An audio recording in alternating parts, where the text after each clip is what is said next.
Even though this might sound like some sort of pop psychology sort of subject, how to love yourself, it is a very real and deep matter that a lot of us struggle with. I mean, we all want to be loved, right? We all love to be loved, as the Peter Gabriel song says.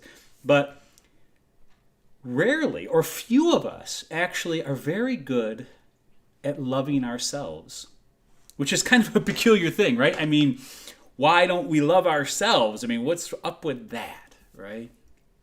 Well, I think there's a lot of reasons behind why that might be. But the reasons aren't nearly as important as really just getting in touch with the fact that it exists, meaning that maybe we're experiencing this gap, this sort of strange void, as I've talked about before, between who we are and our ability to accept that, open to it, and allow it.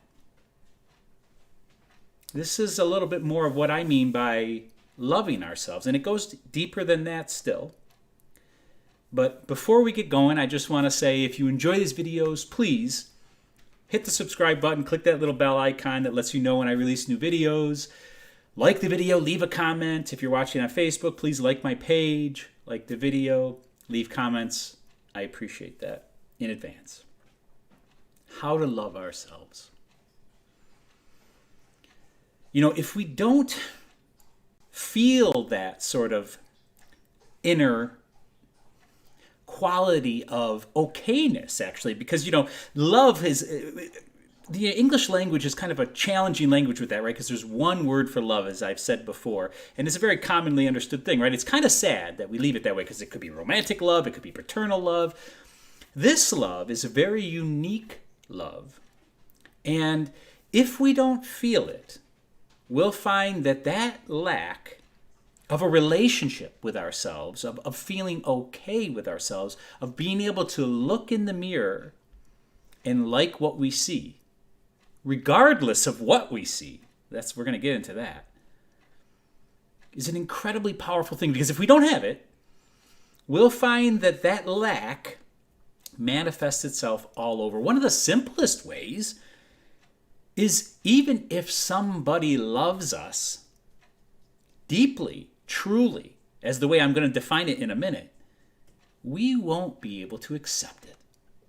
Because this love, the love that we have or don't have for ourselves, is primary. If we don't have that feeling inside, that ability to look at ourselves and say, I'm all right, I like what I see, I'm not perfect, but I love myself in all of my imperfections and good traits, bad traits, history, hopes for the future, lack of hopes for the future, right? Whatever it is you see, to love it. If you don't have that, you're going to find it's very difficult to find yourself settled in almost any aspect of your life, even if you think that you are. It's because this is so primary. That's why I know, again, it sounds like pop psychology, but it's not. This is incredibly important. I mean, it's probably why it is talked about so much. If we feel this lack or this inability to love ourselves, it usually stems from one of two things. Now, there can be more, but these are the basics that I've come into, that I've experienced myself, and that I've tried to help other people through, and I've watched happen in life.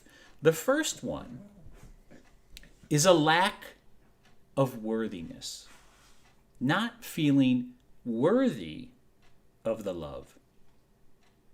Now, where that sense comes from is very nuanced. Your history, everyone has a different history, right? So there's so many things that can contribute to that. But in the end, this is the result, right? All of a sudden, we just don't feel worthy of it.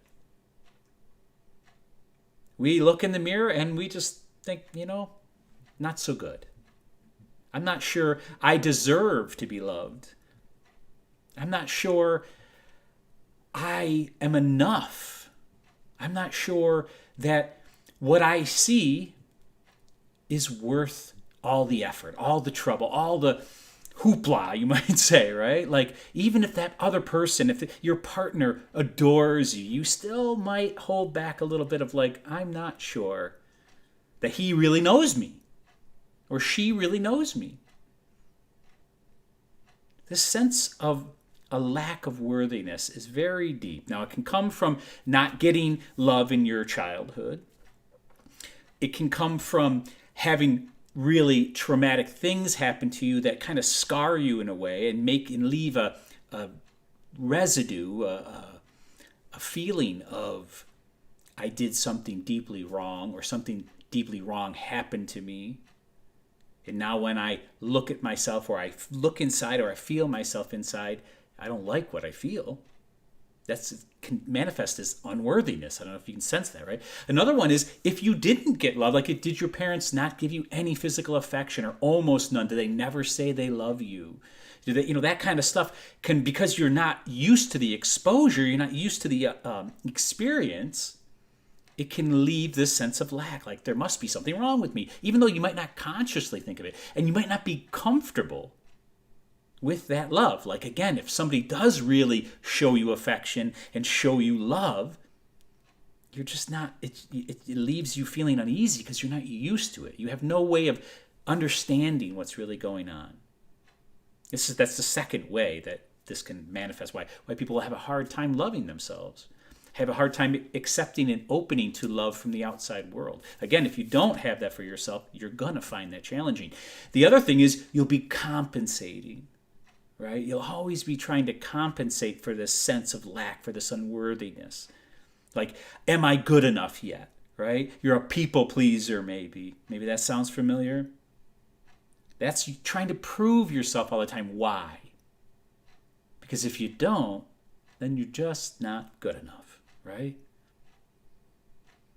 These are some of the ways it manifests. This is some of the ways you might feel it or run into it in your life or see somebody else do something like that. This, I keep saying lack. This void, as I've said before too, is very fundamental. And if we don't begin to deal with it, we're never going to be able to open to what life really has to offer in its fullest. That's why this is so important and fundamental. That's why I'm so excited to talk about it. Because there's almost nothing more important than to be able to have this sense of loving yourself. One of the ways we compensate, by the way, is we might sense this thing I'm talking about and we think, oh, okay, because this is pop psychology a little bit, right? Oh, I need some self-care. And there's nothing wrong with self-care, but self-care rarely deals with this thing that I'm talking about at the level at which I'm trying to talk about it, right? To go get your nails done or go treat yourself to a nice meal or take a day off, wonderful, important even. I'm not, it's not, but it's not going to take care of this inner lack. You're kind of putting a Band-Aid on it, I'm going to say right now too, by the way, I don't have any quick fixes here. This is a deep-rooted problem that many of us suffer with. But what's important is to realize that it's time. Now's the time. Whatever's happened in the past is the past. Now is the time to start figuring out what it means to love yourself. So first, let's tackle this unworthiness, okay? And I say tackle like I'm going to take care of it. We're not. We're going to explore a little bit at a deep level how I feel is helpful to start to try to not compensate, because that's what we don't want, to get in touch with something deeper than this sense of unworthiness. The first one is to point out what love is to begin with. Love is unconditional. True love, real love, capital L, as I like to say, love is unconditional. It doesn't depend upon what you do, what you've done, what you haven't done, what you have. True love, if you are so lucky to be loved in this way, is loving you as you are. We're going to get into some of the nuances of that a little later too, because that doesn't mean just one thing, but this is an important place to start. Why do I start here? Because it doesn't matter what you don't have to worry about worthiness. Getting in touch with this aspect of love.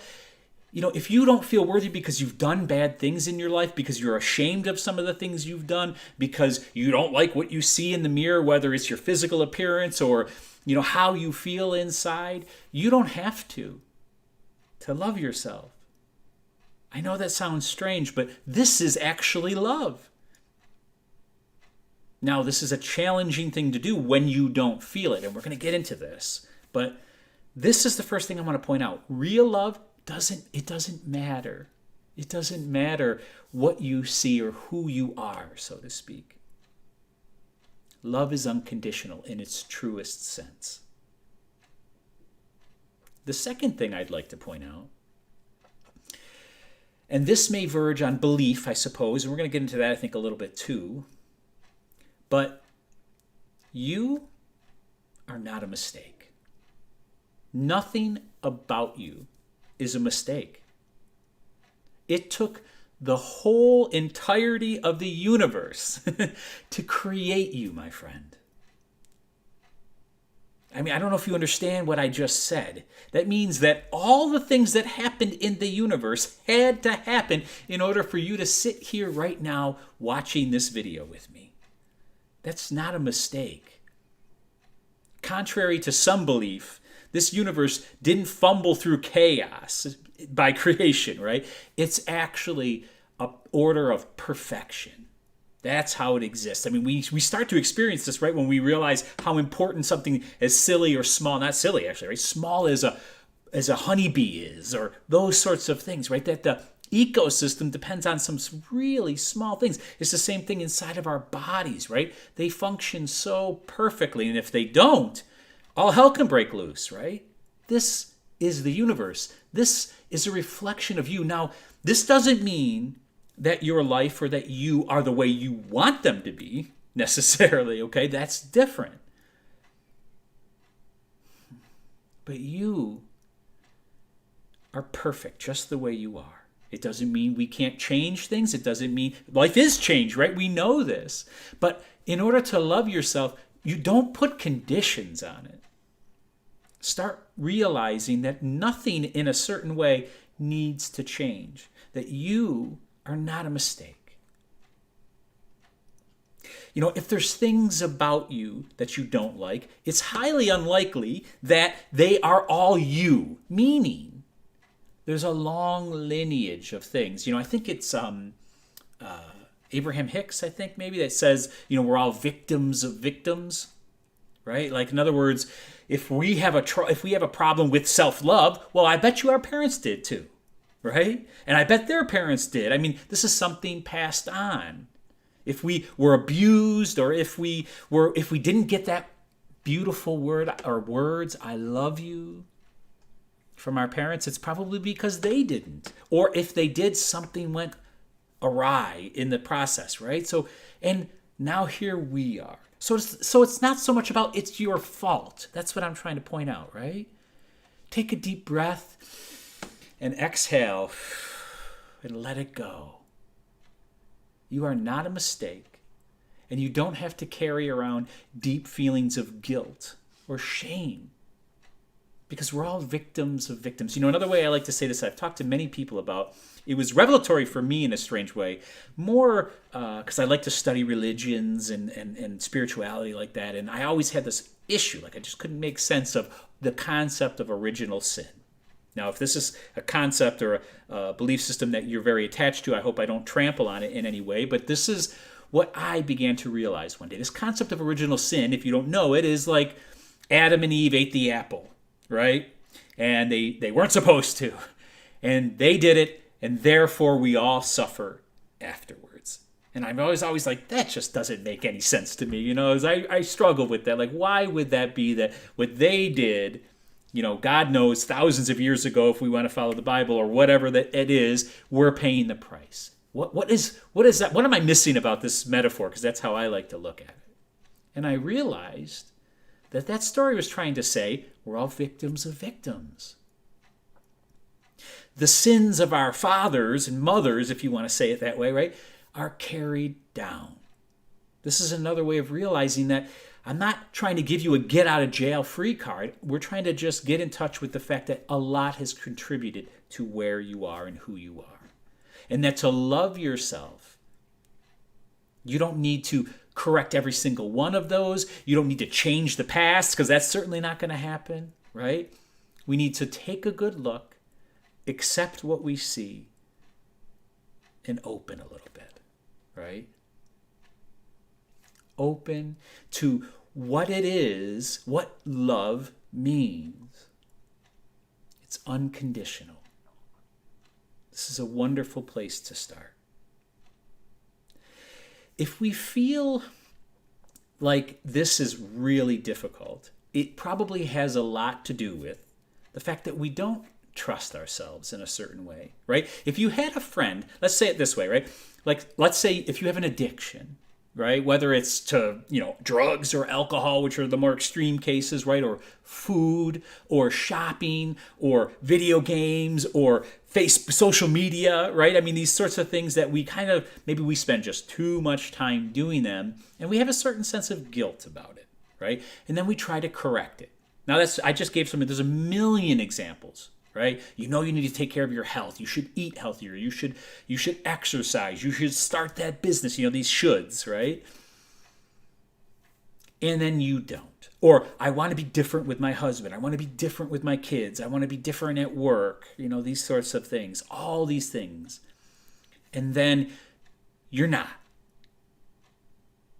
I don't know if you can feel this, right? This can build an inner distrust in a way. Like we just can't rely on ourselves, because one minute we want to do something, the next minute we don't do it, right? This can build that sense of worthlessness in a strange way. That's a strong word maybe for this, but I don't think so in another way, right? Depends on how much you go there. In other words, how much you try and then fail, so to speak, right? This comes back to the fact of remembering what love is. Love lives in this moment, right now, and it comes without conditions. So if we're going to start to shift this probably very deep-rooted, I don't want to say propensity, it's a big word, I don't like it, right? But this deep-rooted impulse inside of ourselves to not love ourselves in all the different ways that we might do it, we need to start to be able to trust ourselves. Does that make any sense? This has to do with feeling worthy too. This is part of the work now. Okay?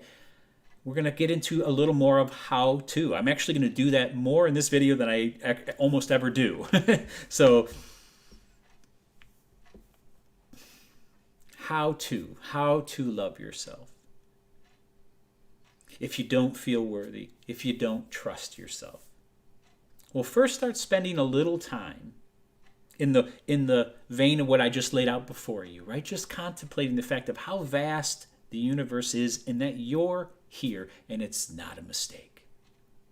Another good way to get engaged with that sort of feeling sense in a way too is to find something that you're grateful for, right? When we feel unworthy, when we feel distrust, that those are very negative emotions, and gratitude, in other words, finding something that we're grateful for about ourselves, is a nice way of shifting that gently. Okay, it's just a simple little, I don't want to say trick because it's more than that, but it can be if we stop there. Okay, but that's a good way to start to shift, right? Find that thing that you are grateful for about yourself.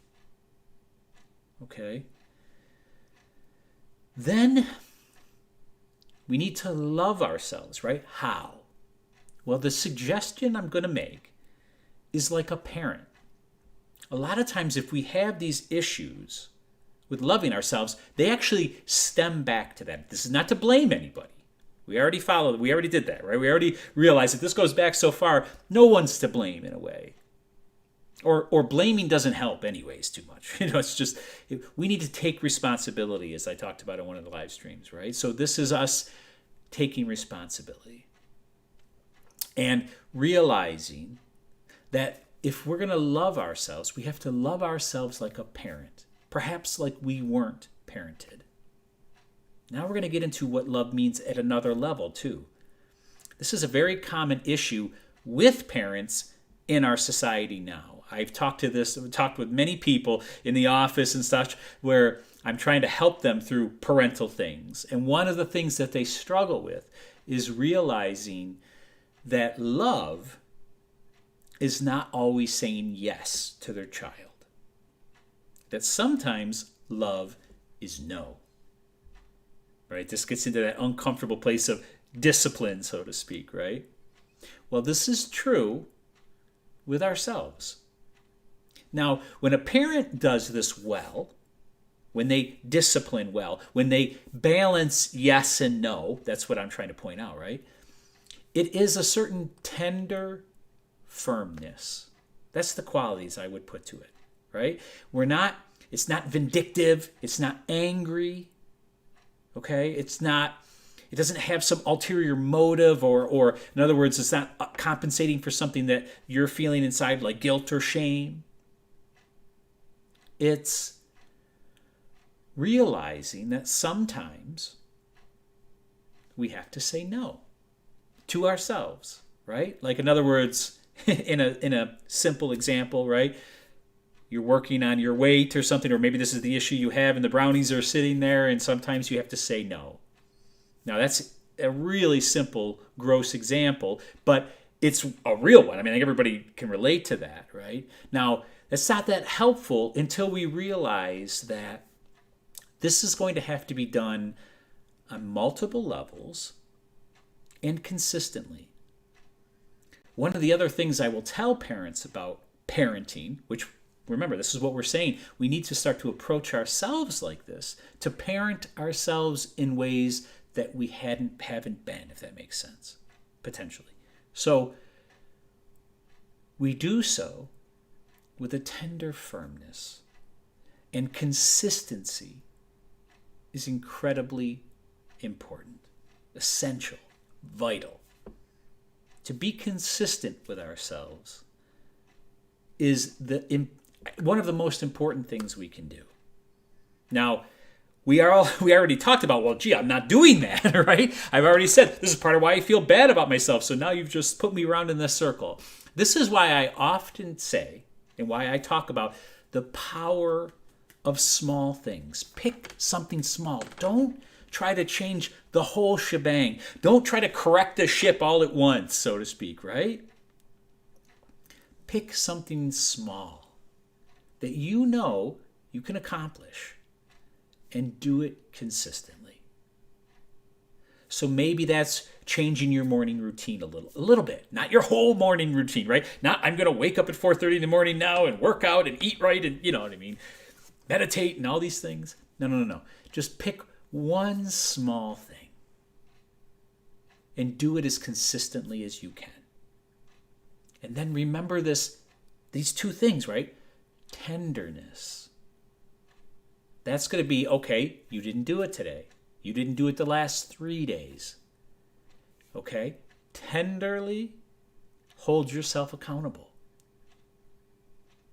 Now you're going to have to, I can feel it as I say it, right? There's going to be all kinds of stuff going on inside. It's okay. Go there. Open to it. Allow it. In other words, all these weird feelings, like all of a sudden when you're realizing the guilt and the shame that you haven't done it, you start hearing the conversation inside, I can never stick to anything. This is what I'm talking about. I can't believe you told me to do this all over again because now I'm just a failure, right? All over again. It just proves everything I feel inside. That's okay. That's part of the story. Open to it. Allow it. That's the tenderness part. And then pick up where you are. Do it, whatever that thing is. You can. You can. Why?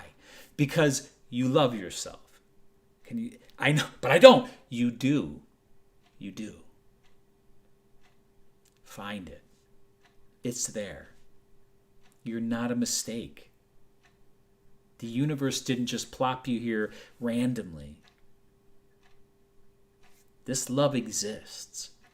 Start proving it to yourself by picking one small thing and doing it consistently. I'm sure it's not too hard to see that if you do that, when you do that, because you're going to do it, you'll start to be able to build trust in yourself. You can't love someone you don't trust, right? It's very challenging. And it's, that's not totally true because it contradicts a little bit of the unconditional love. But it's very difficult to want to be around somebody that you don't trust, right? Well, you're with yourself 24/7. So that's a very challenging place to be when you don't trust yourself. Consistency builds trust. Now, one small thing, I can't say it enough. It changes your life because then you start to do that and you pick up the next natural thing. Pick something that you enjoy. That's the other thing, because of this, we don't really see this often. The reality about what I'm going to share, like because we have this inner unworthiness or this feeling of lack or distrust, it's often we'll self-sabotage, right? We'll pick that big thing that we're not ready to do. Don't do that to yourself. Love yourself like a parent, tenderly, firmly though. Pick that one thing that you can do and do it. This is the way to loving yourself.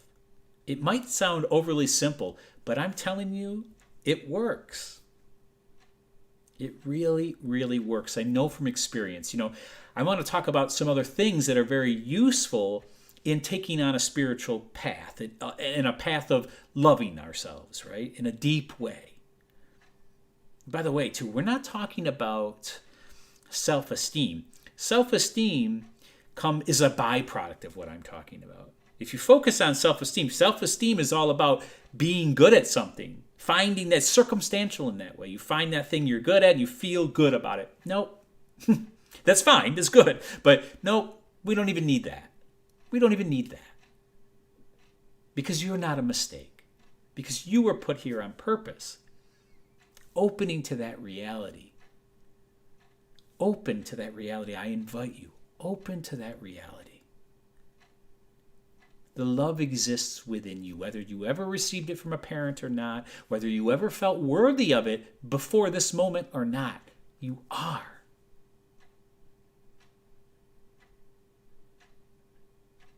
You can prove it to yourself by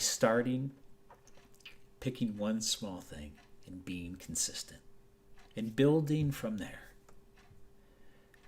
I got off on a tangent. I was going to say, I know that this works because I lived through it.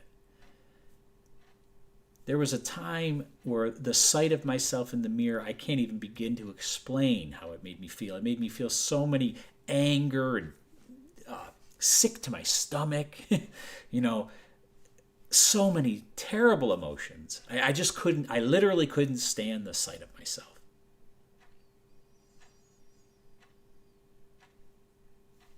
Slowly, I found my way out of that. And there came a time, now it depends on where you are. I want to suggest this because I actually talked about this in a live stream already. I don't remember if I talked about actually doing it as a spiritual practice or if I just talked about the fact that I did it. But it's usually called mirror work, right?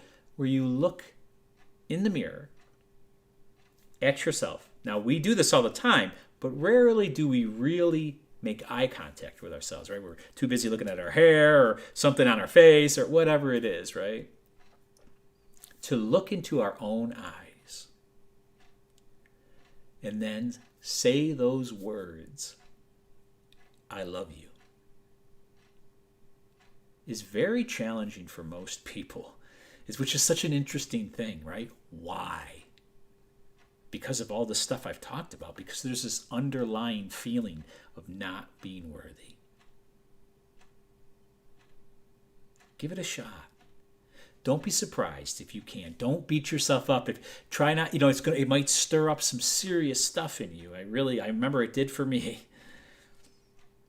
Love yourself enough to go there for a moment. Try it now. Here's an interesting thing, right? It's like a gauge. Like you can see how it is now. do some of this thing. Find that one thing. Find that one thing that you can do consistently. Do it consistently for a while, by the way. Consistency isn't measured in days, that's what I often say, or even weeks. Consistency is measured in months and years.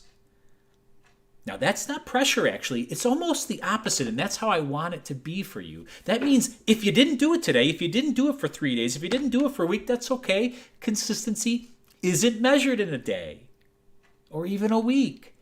It's, are you doing it a month from now? Are you doing it a year from now? Are you doing it 10 years from now? That's consistency. And that gives you lots of time to figure it out. Can you feel that? To find your way there. You know, that was very true for me too, because I've always been a spiritual person, right? I've always, been interested in that kind of stuff. I've always practiced a lot of different things, but during that time, I couldn't look at myself in the mirror. You see what I'm saying? But there came a time, because this spirituality, this spiritual urge, the spiritual pull, I was consistent with it. Eventually it paid off. It's funny, I don't want to sound like some egomaniac or something, but I was just getting ready for these videos, right? And I see myself in there, and I'm pretty fond of myself. I just, sometimes I just laugh at myself because I'm pretty silly, or sometimes I look and I go, there he is. There he is. He's not perfect, but I love him.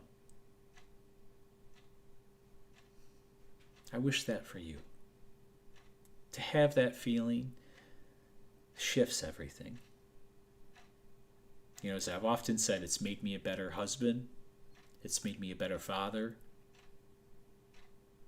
I hope it's made me a better friend. I'm not compensating for something, right? I'm not looking for something else. I'm not looking to fill some void because I feel pretty good about myself. I wish that for you.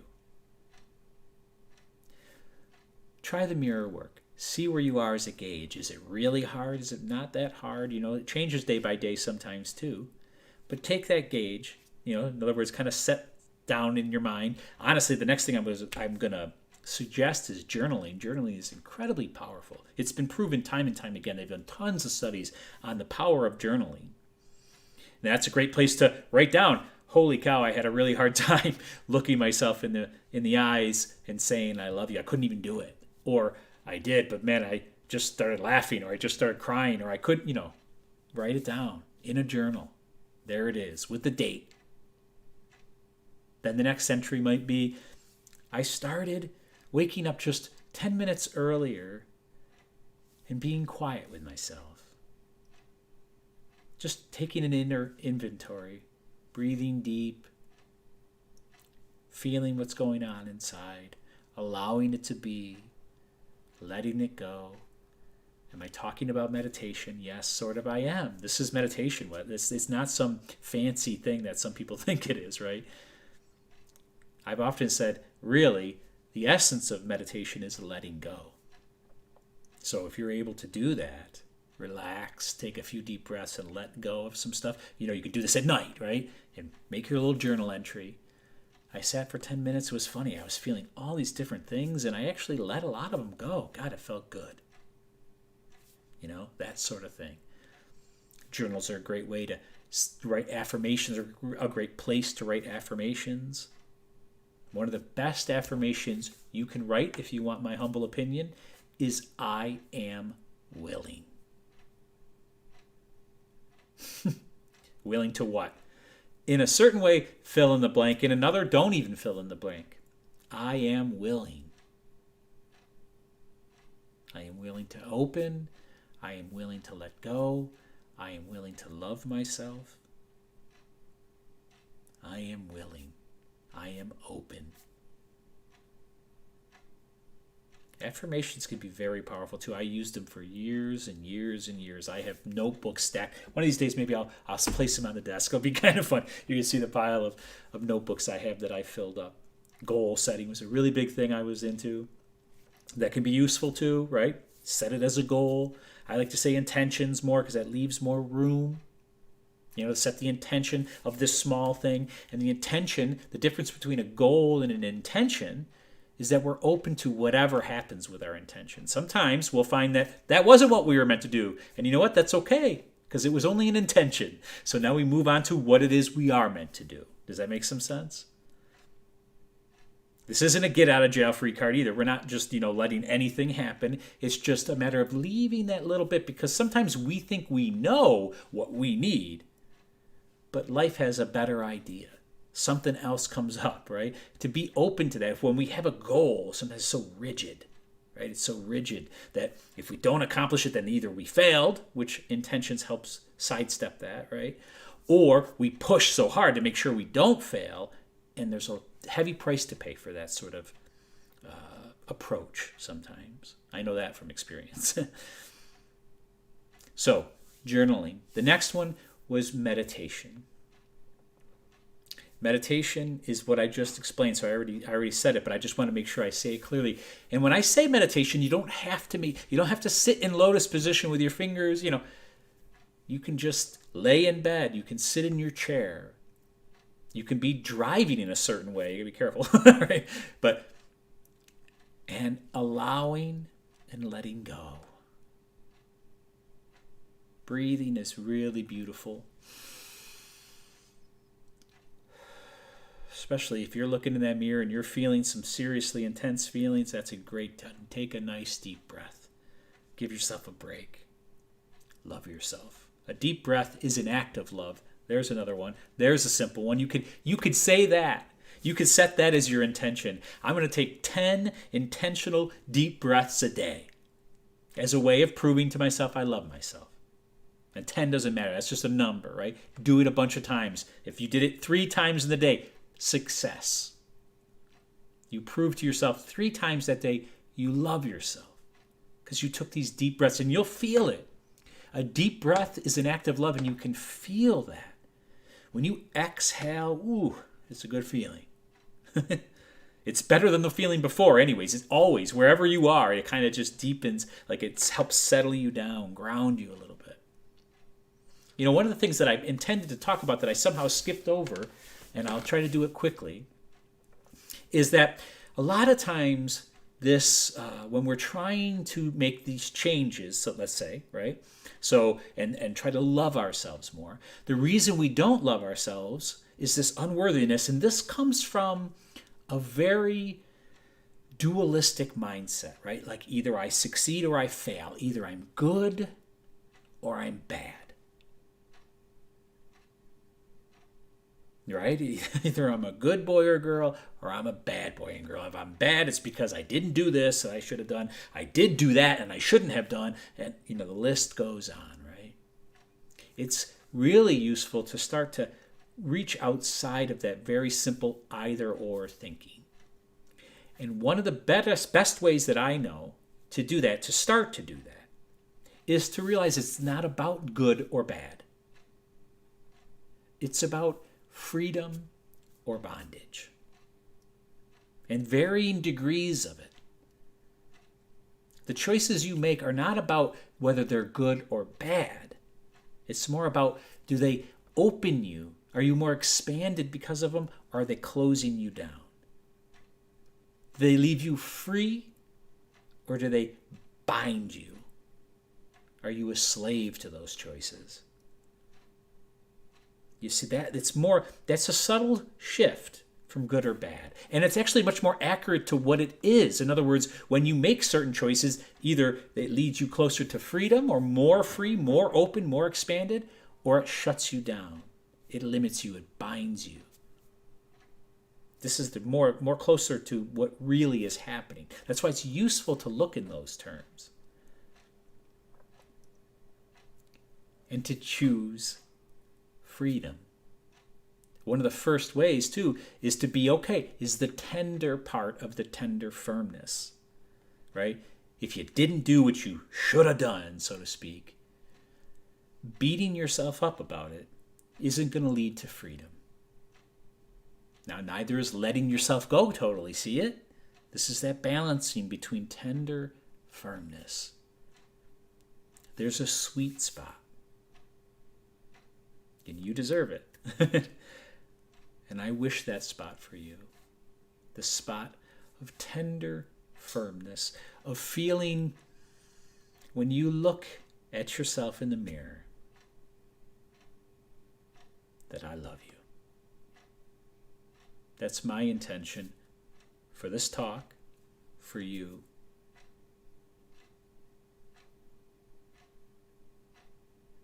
As always, I thank you for your time.